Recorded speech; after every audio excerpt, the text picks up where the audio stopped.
ETF index mutual funds నేర్చుకుని stock మార్కెట్లో రాణించాలనుకుంటున్నారా? వెంటనే ఈ నెంబర్కి కాల్ చేయండి.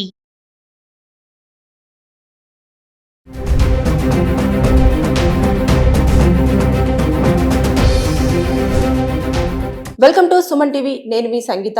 నాతో పాటు ఈరోజు ఎడ్యుకేషన్ కౌన్సిలర్ యశస్వి సంతోష్ గారు ఉన్నారు. ఇప్పుడు సాంకేతిక ప్రాబ్లమ్స్తో విమానాలు ఎన్నో సమస్యలను ఎదుర్కొంటున్నాయి. దానికి సంబంధించిన దానిపైన మాట్లాడడానికి మనతో ఆయన ఉన్నారు. ఒకసారి మాట్లాడదాం. నమస్కారం సార్. నమస్తే అండి, thanks for having me. Sir మనం చూసుకుంటే ఈ రోజు ఒక్క రోజే ఎయిర్ ఇండియా కానివ్వండి, ఇండిగో కానివ్వండి 8 ఫ్లైట్స్ ని రద్దు చేశారు. అంటే ఆ ఇన్సిడెంట్ జరిగిన మూలనే సాంకేతిక ప్రాబ్లమ్స్ కనిపిస్తున్నాయి అంటారా, లేకపోతే ముందు నుంచి ఉన్నాయి ఇప్పుడు ఏమైనా రెక్టిఫై చేసుకోవడానికి ప్రయత్నం చేస్తున్నారంటారా? యాక్చువల్లీ అంటే మీరు అబ్జర్వ్ చేస్తే ఇలాంటి చిన్న టెక్నికల్ ఇష్యూస్ అనేవి కనిపిస్తున్నాయి. ఫర్ ఎగ్జాంపుల్ 2017లో ఒకసారి అప్పట్లో ఒక ఎయిర్లైన్స్ ఇలాగే ఒక ఇంజన్ ఫెయిల్ అయితే బై మిస్టేక్ పైలట్ ఇంకో ఇంజన్ ఆఫ్ చేశాడంట. కానీ వాళ్ళు థ్యాంక్ఫుల్లీ అది 3000 feet అబౌవ్ ఉన్నప్పుడు, కానీ థ్యాంక్ఫుల్లీ ఏంటంటే ఎమర్జెన్సీ ల్యాండింగ్ వాళ్ళు చేస్తారు. తర్వాత వాళ్ళ మిస్టేక్ రియలైజ్ చేసి ఎమర్జెన్సీ ల్యాండింగ్ చేస్తారు. కానీ అది న్యూస్ లో ఎక్కువ రాలేదు. ఎందుకు? సేఫ్ గా ల్యాండ్ అయ్యారు, డిజాస్టర్ అవాయిడ్ అయింది. అది యాక్చువల్లీ ఇంకా పెద్ద డిజాస్టర్ అయ్యేది 2017లో అయింది. అండ్ ఇలాంటి చిన్న చిన్న టెక్నికల్ ఇష్యూస్ అయ్యేవి ఇది వరకు. కానీ ఇప్పుడు ఏమైందంటే ఈ ఎయిర్ ఇండియా ఇన్సిడెంట్ అవ్వడం వల్ల ఇవన్నీ ఇష్యూస్ రైట్లీ సో హైలైట్ అవుతున్నాయి. ఎందుకంటే ఇప్పటిదాకా ఏంటి, జనాలు ఓకే సేఫ్ గా చేరిపోయాము అని వీటి గురించి పట్టించుకోలేదు. కానీ ఇప్పుడు మనము రీసెంట్ ఇన్సిడెంట్స్ చూసాము, దట్ వాళ్ళు డోర్ ఓపెన్ చేయలేకపోయారు. అవన్నీ చూస్తే మనకు అర్థమవుతుంది ఏంటంటే ఈ ఇష్యూస్ అనేవి ఇయర్స్ నుంచి వస్తున్నాయి, కానీ థ్యాంక్ఫుల్లీ ఇప్పుడు అట్లీస్ట్ హైలైట్ అవుతున్నాయి. అంటే యాక్చువల్ గా సార్ ఇప్పుడు చూసుకుంటే నిన్ననో మొన్ననో కూడా ఇండిగో ప్లేన్ లో 40 minutes పాటు డోర్ రాలేదని చెప్పేసి మీరు కూడా వినే ఉంటారు. దానిపైన మీరు ఏమంటారు సార్ అసలు? సో యాక్చువల్లీ ఇది రాయ్పూర్ లో జరిగింది. మన former chief minister of Chhattisgarh Bhupesh Baghel గారు కూడా ఆ ఫ్లైట్ లో ఉండేవారు. సో ఏమైందంటే ల్యాండింగ్ సేఫ్ గానే అయింది. బట్ సడన్లీ ఏంటంటే ఇప్పుడు ఫ్లైట్ లో ఒక స్క్రీన్ ఉంటుంది అనమాట. ఆ స్క్రీన్ డోర్ కి లింక్డ్ అయి ఉంటుంది. ల్యాండ్ అవ్వగానే ఏమైందంటే ఆ స్క్రీన్ ది సిగ్నల్ పోయింది. దానివల్ల ఏంటంటే డోర్ అనేది ఓపెన్ అవ్వలేదు. సో డోర్ ఓపెన్ అవ్వకపోవడం వల్ల అందరూ జనాలు ప్యానిక్ అయ్యి ఎమర్జెన్సీ కూడా డిక్లేర్ చేశారు. కానీ ఫైనలీ ఆ ఇష్యూ అనేది రిజాల్వ్ చేసి డోర్ అనేది ఓపెన్ చేయడం జరిగింది. ఇది almost 30 to 40 minutes. So 30 to 40 minutes అయింది. చాలా మంది ప్యాసింజర్స్ ఉన్నారు, చాలా ప్యానిక్ అయింది, panic situation. And Raipur airport చిన్న ఎయిర్పోర్ట్. సో థ్యాంక్ఫుల్లీ లాస్ట్ కి రిజాల్వ్ చేశారు. అది కూడా ఒక టెక్నికల్ ఇష్యూ వల్ల అది అయింది అని చెప్పారనమాట. సో ఎందుకంటే మనకు మొన్న రూమర్స్ వచ్చాయి ఏంటంటే IndiGo safe compare to air India అని. కానీ ఇప్పుడు టెక్నికల్ ఇష్యూ ఇండిగోలో ఉంది, ఎయిర్ ఇండియాలో కూడా ఉంది. సో మనం ఏంటంటే ఈ రూట్ కాజ్ ఎందుకు వస్తుంది, ఇన్ని టెక్నికల్ ఇష్యూస్ వస్తుంటే ఇప్పుడు చూడండి, మనకి బస్సులు ఉంటాయి, ట్రైన్లు ఉంటాయి, ఫ్లైట్లు ఉంటాయి. ఫ్లైట్లు ఏమో దే చార్జ్ ఎ ప్రీమియం. ఇప్పుడు ఏవైనా సపోజ్ కుంభ్ అప్పుడు మనం చూసాము ఎయిర్లైన్స్ ఎలా దోచుకున్నారండి. 35,000 40,000 ఫ్లైట్ ఉండేది వన్ వే. జనరలీ 4-5,000 కన్నా ఎక్కువ ఉండదు. మనం అంత జనాలు పే చేస్తున్నప్పుడు వాళ్ళకి ఆ సర్వీస్ అనేది కూడా ఇవ్వాలి కదా.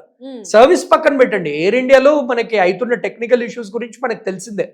దట్ ఏసీలు సరిగ్గా పనిచేయవు, అక్కడ ఉన్న వాళ్ళ టీవీ యూనిట్ పనిచేయదు. బట్ స్టిల్ ఇవన్నీ కాకుండా కానీ అట్లీస్ట్ ఈ సేఫ్టీ ఇష్యూస్, ఇవి టెక్నికల్ ఇష్యూస్ ఏమైనా సేఫ్ ఉంటారని జనాలు ఇప్పుడు భయపడుతున్నారు అసలు ఫ్లైట్లు ఎక్కడానికి. అంటే చెప్తున్నారు కదా సార్, అంటే మీరు సేఫ్టీ మెజర్మెంట్స్ మీరే తీసుకోవాలి, అంటే ఎమర్జెన్సీ డోర్ మీరు ఓపెన్ చేయాలి, తర్వాత చేసి జంప్ చేయాలి, ఇలాంటివన్నీ చెప్తున్నారు. అప్పుడు ఆ సిచ్యువేషన్ లో అంత సాహసం చేయగలమంటారు?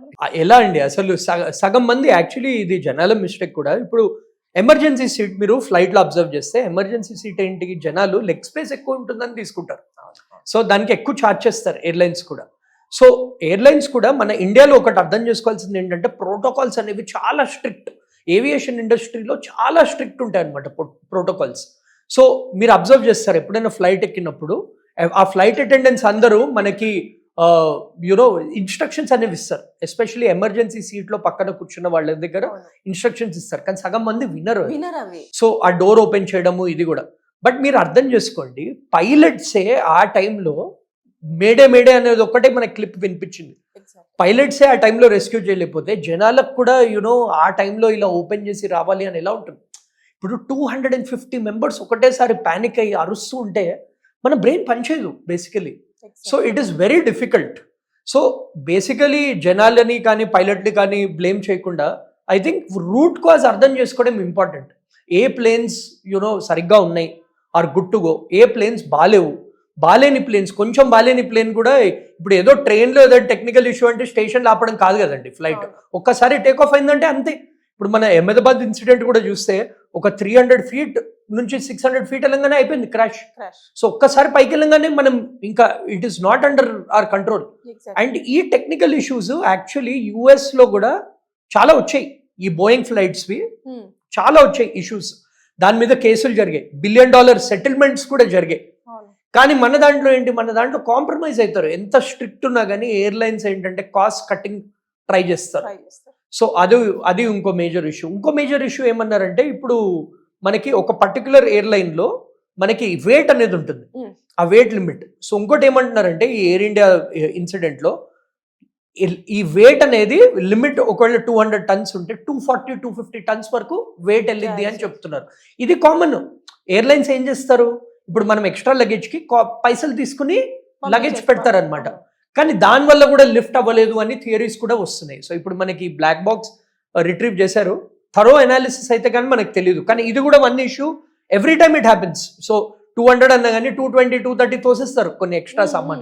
సో అవన్నీ ఏంటి, you're cutting corners. When you're cutting corners ఇలాంటి incidents you'll get into trouble. Exactly.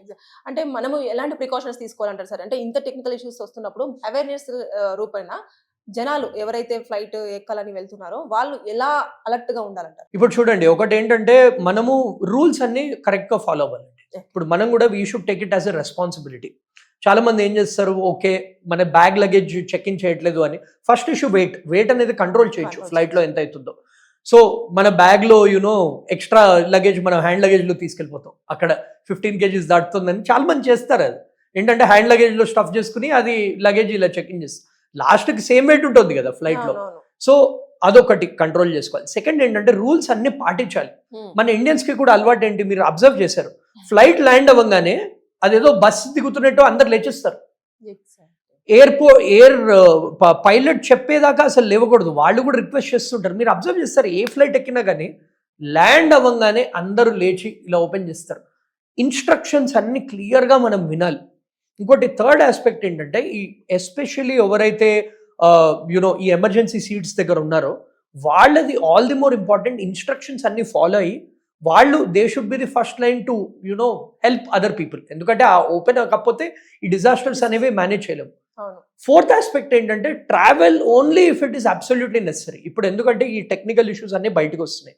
మొన్న కూడా మీరు చూసారు, ఇప్పుడు ఏంటంటే ఎయిర్ ఇండియా వాళ్ళు కూడా ఇప్పుడు చెప్పారు, వాళ్ళు ఏంటంటే ఒక 15% ఆఫ్ ది ఫ్లైట్స్ తగ్గించేస్తున్నారు ఈ ఇన్సిడెంట్ తర్వాత.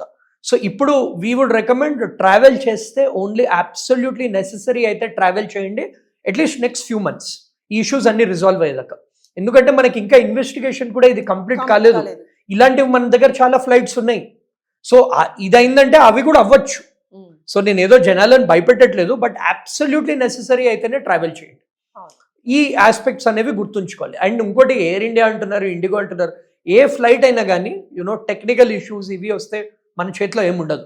సో ఆ ట్రావెల్ కంట్రోల్ అనేది ఉండాలి. Of course emergency situation or చదవడానికి వెళ్ళడం కానీ ఏదైనా ఎమర్జెన్సీకి వెళ్ళడం వేరే, కానీ హాలిడేలు వెళ్ళడాలు ఈ టైంలో it is very risky. So ఆ రిస్క్ అనేది మినిమైజ్ చేయాలి. Thank you sir. Thank you so much.